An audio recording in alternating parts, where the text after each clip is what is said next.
ఏట్రా మా ఇంట్లో నుంచి వరదలు వస్తున్నాయి? ఏం చెప్పమంటారండి అయ్యా, దేవరంలో బిట్టా బిందు మాధవి ఆపకుండా 6000 బిందెల నీళ్లతో స్నానం చేసి రికార్డు స్థాపించారట. అమ్మగారు 7000 బిందెల నీళ్లతో స్నానం చేసి బిందె మాధవి బిరి తెచ్చుకొని కొత్త రికార్డు నెలకొల్పాలని ప్రయత్నిస్తున్నారు. బిందె మాధవ నా బంధు మాధవా సంతేస్తుందిరా. అయినా దానికి నీళ్ళు ఎక్కడేదా? ఇప్పటికి 3 ట్యాంకర్లతో నీళ్లు తెప్పించారండి అయ్యా.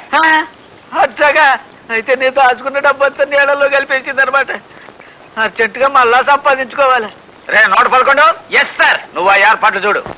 నొక్కండి నొక్కండి నొక్కండి నొక్కండి. అబ్బో ఏటో అనుకున్నాను, గురువు గారికి గొప్ప కండబలం ఉంది. ఇదిగో బాబా 5. ఏ మాట కామాటే చెప్పుకోవాలి. ఈ స్కిల్ గేమ్స్ లో మన కొట్టేవాడు హోల్ ఇండియా మొత్తం మీదే లేడయ్యా. ఇంకోసారి అద్దామా పందెం? అలాగేనండి. నొక్కాలి. అది ఓడిపోయాను సార్. ఇందా 5. ఇంకోసారి వేసుకుందాం పందెం? అలాగే సార్. ఇందా 5. ఎరా పరాస్కల్గా ఉందా? చెయ్యి లూజుగా వదిలేసి డబ్బులు ఇచ్చేస్తున్నావు. బలంగా పట్టు. నిజంగా ఓ పట్టు పట్టమంటారా? పట్టు. ఇవాళ నువ్వు నేను తేలిపోవాలా. కమాన్.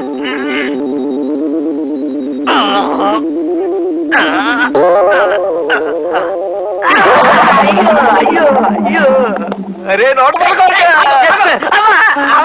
అమ్మా ఎవడ్రా ఎదోనా ఎలా చెయ్యి చేసినాడు. నువ్వు నా చెయ్యి తొక్కేసినావు. ఇట్లాంటి రౌడీ దాన్ని సహించకూడదు.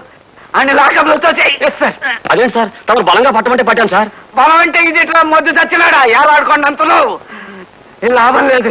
నా చేయి తక్కువ ముందండి లాకంలో తోసేయి. Yes sir. మన ఆశయాలకి సిద్ధాంతాలకి విరుద్ధంగా ప్రవర్తిస్తున్నామని, ఓ ఆడపిల్లతో స్నేహం చేస్తున్నామని తెలిసింది, అవునా? అవును సార్. క్రమశిక్షణ రాహిత్యానికి శిక్ష ఏమిటో తెలుసా? నిన్ను వెంటనే. ఇదిగోండి సార్, ఏదో రోజు దీని అవసరం వస్తుందని ఎప్పుడో రాసుంచాను నా రాజీనామా. ఇప్పుడు నేను మీ దగ్గర పనివాణ్ణి కాను కాబట్టి మీ శ్రేయోభిలాష్గా 2 మాటలు చెప్తాను sir. Somehow, you are developing a sort of cynical approach towards life. Post graduate అయినా వేరే ఉద్యోగం దొరక మీ దగ్గర చేరేనే తప్ప I don't like this hell of a life. నాకు నన్ను ప్రేమించే భార్య కావాలి, నన్ను అభిమానించే బిడ్డలు కావాలి. I want a small cute world of my own. అవి లేనప్పుడు ఎందుసారి ఈ లక్షలు కోట్లు ఈ నోట్లు మనని కాల్చడానికి గంధపు చెక్కల్ని ఇస్తాయి కానీ మన కోసం కనీసం 2 కన్నీటి బుట్లైనా రాల్చవు సార్. సార్, ఆంజనేయ స్వామికి కనబడటం, సలహాలు ఇవ్వటం అంతా మీ భ్రమ సార్. హెల్యూసినేషన్. తన ఇంట్లో తన కోసం ఎదురు చూసే ఓ ఆడది ఉందన్న తృప్తే మగాడిని ఆరోగ్యంగా బ్రతికిస్తుంది సార్. అది తెలుసుకోండి. Good bye sir. సార్, నేను మీ దగ్గర పనివాణ్ణి కాకపోయినా మీకు ఎప్పుడు ఏ అవసరం వచ్చినా I met your service sir. వస్తాను. చాలా ఇబ్బందులు పడ్డావు రామయ్య. ఏం చేయాలో నాకేం తోచట్లేదు హనుమయ్య. సంస్కృతంలో ఏదో అనేసి మాయమైపోక తెలుగులో సలహా చెప్పు. ఇదంతా నీ చేతులారా నువ్వు చేసుకున్న తప్పు రామయ్య. నేను చేసుకుని తప్ప కాకపోతే ఏమిటయ్యా, స్త్రీద్వేషి సమాజం ఏమిటయ్యా నీ మొహంలాగా. పృథ్వీలో ఏ మగవాడైనా ఆడదాన్ని తోడు లేకుండా బ్రతకగలడా?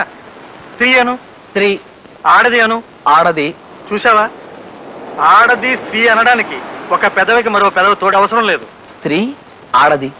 నిజమేనయ్యా, పెద్దలు కలుసుకోవడం లేదు. పురుషుడు అను, పురుషుడు. మగవాడు అను, మగవాడు. చూసావా, పురుషుడు మగవాడు అనడానికి ఒక పెదవికి మరో పెదవి తోడు అవసరం. నిజమేనయ్యా. పేరులోనే మగవాడికి ఓ తోడవసరం అనిపించేలా సృష్టించింది మా అమ్మ సరస్వతమ్మ. నాలాంటి స్టేట్ ర్యాంక్ దేవుళ్ళు సరే, క్యాబినెట్ ర్యాంక్ దేవుళ్ళు కూడా సీతారాములు, పార్వతీ పరమేశ్వర్లు, రాధాకృష్ణులు అని తమ పేర్ల ముందు భార్యల పేర్లు తగిలించుకుని స్త్రీజాతిని గౌరవించారు. అలాంటి స్త్రీ మీద నువ్వు ధ్వజమెత్తమేమిటి చెప్పు? అది ముమ్మాటికి నీ తప్పే. కేవలం నీ ప్రియురాలే ఆడదు కదయ్యా, మీ అమ్మ కూడా ఆడదే, అది తెలుసుకో. మరి ఇలాంటి మాటలు ఇంత ముందు చెప్పలేదే? వచ్చినప్పుడల్లా ఏవేవో పిచ్చి పిచ్చి సలహాలు ఇచ్చేవాడివి. ఏదో గౌరవంగా పిలిచి ఉచితంగా కాఫీలు కూల్ డ్రింకులు ఇస్తున్నావు కదా అని నాకు తోచిందేదో చెప్పేవాడిని. వద్దంటే ఇక రానులే, వేరే ఇల్లు చూసుకుంటాను, నీ దోవ నువ్వు చూసుకో, వస్తా.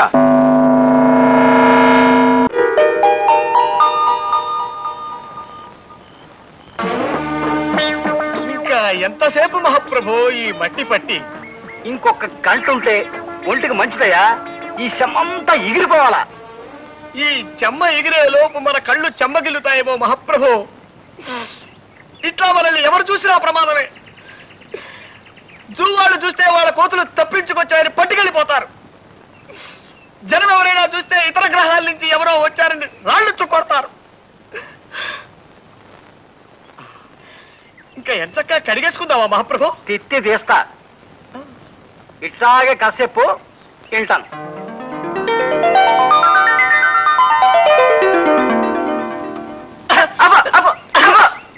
ఇది కథ. పోనీ స్టోరీ అనుకోండి మహాప్రభు. తిత్తి తీస్తా. ఈ కథ సినిమాగా తీస్తే నేను అడుక్కు తినాలా? ఓ ఊరంతా పస్తుండి నాకు ముస్తేయాల్సి వస్తుంది. అరే ఇన్నాళ్ళు చూస్తున్నాను, సినిమాకి పనికొచ్చే ఒక్క కథ కూడా చెప్పలేనోడు నువ్వేం కవ్వే చేస్తావు? నేను గొప్ప కథ చెబుతాను వినుకో. మధ్య తరగతి ఎదవనాయాలా? మహాప్రభు తమ నన్ను తిట్టారా? లేదు, సినిమా పేరు చెప్పా. ఆ పేరు తిట్టులో ఉంది మహాప్రభు. పేరులో తిట్టుంటేనే సినిమా హిట్ అవుద్దయ్యా. తెరలగవంగానే హీరో ఓ కాఫీ హోటల్కి వెళ్తాడు. సర్వర్ రాగానే హీరో ఏమున్నాయని అడిగాడు. అప్పుడు సర్వరు ఇడ్లీ, రవ్వ ఇడ్లీ, గారే, మసాలా గారే, ఉప్మా, కిచిడి, పెసరట్టు, మినపట్టు, రవ్వట్టు, మసాలా అట్టు, బాతు, టమేటా బాతు, బోండా, బజ్జీ, మైసూరు బజ్జీ, మిరపకాయ బజ్జీ, అరటికాయ బజ్జీ, తమలపాకు బజ్జీ, లడ్డు, బందరు లడ్డు, రవ్వ లడ్డు, మిఠాయి, పీచు మిఠాయి, బందరు మిఠాయి, బొంబాయి మిఠాయి, కలకత్తా మిఠాయి, జాంగ్రీ, పాలకోవా, హల్వా, మైసూరు పాకు, అమలాపురం కాజా, భీమవరం బాజా, పెద్దాపురం కూజా ఉన్నాయంటాడు. అప్పుడు హీరో అట్టుతే అన్నాడు. అప్పుడు సర్వరు ఏ అట్టు, పెసరట్ట, మినపట్ట, రవ్వట్ట, మసాలా అట్ట, 70mm అట్ట, ఎమ్మెల్యే అట్ట, నూనెసి కాల్చాలా, నెయ్యేసి కాల్చాలా, నీళ్ళోసి కాల్చాలా, పెట్రోలు పోసి కాల్చాలా, కిరసనాలు పోసి కాల్చాలా, డీజిలేసి కాల్చాలా, అసలు కాల్చాలా వద్దా అని అడిగాడు.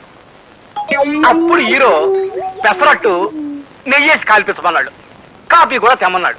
అప్పుడు సర్వరు ఏ కాపీ, మామూలు కాపీయా, స్పెషల్ కాపీయా, బుర్రు కాపీయా, నెసికేపా, బ్లాక్ కాపీయా, వైట్ కాపీయా, హార్డ్ కాపీయా, కోల్డ్ కాపీయా, నురుగు కావాలా వద్దా, కావాలంటే ఎన్ని చెంచాలు అని అడిగాడు. అప్పుడు హీరో మామూలు కాపీ తెమ్మన్నాడు. అప్పుడు సర్వరు నీలగిరి కాపీయా, హిమగిరి కాపీయా, సిమలా కాపీయా. ఆపండి మహాప్రభు, ఆపండి.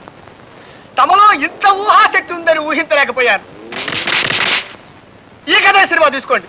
10,000 రోజులు ఆడుతుంది. జనం వృద్ధులై పండి రాలిపోయేంత వరకు, కలియుగాంతం వచ్చి సర్వ ప్రాణి నాశనమైపోయేంత వరకు ఈ సినిమా ఆడుతూనే ఉంటుంది మహాప్రభు, ఆడుతూనే ఉంటుంది. నన్ను వదిలేయండి. అర్భకుండి, తమకు కథ వినిపించే శక్తి లేని వాణ్ణి, నన్ను వదిలేయండి మహాప్రభు. మరీ ఇబ్బంది పెడుతున్నానేమో అనిపిస్తోంది. దీంతో నా మీద కోపం ఇంకా పెరిగి ఆయన అసలు నా మొహం చూడని రోజు వస్తుందేమో. ఇప్పటికైనా ఆయన కాళ్ళ మీద పడి జరిగిందంతా పూసుకొచ్చినట్టు చెప్పేస్తాను. అలా చెప్తే నువ్వు ఇంకో కొత్త నాటకానికి ప్రార్థన పాడుతున్నావు అనుకుంటాడమ్మా మావాడు. చూడు, మనసులో అనుమాన బీజం పడ్డ మనిషిని కులాసాగా ఉన్నారా అని అడిగినా ఎప్పుడు చస్తావు అన్నట్లే అనుకుంటాడు. మరి ఇప్పుడు నన్ను ఏం చేయమంటారు? నువ్వేం చేయక్కర్లేదు, అంతా నాకు వదిలేయి. ఈ వాసు బుర్రా ఐడియాల భోషణం. నీ విషయంలో జరిగిన నిజాన్ని చెప్పవలసిన మనిషి చెప్పవలసిన విధంగా చెప్పవలసిన చోట చెప్పే ఏర్పాట్లు నేను ఆల్రెడీ చేసేసా.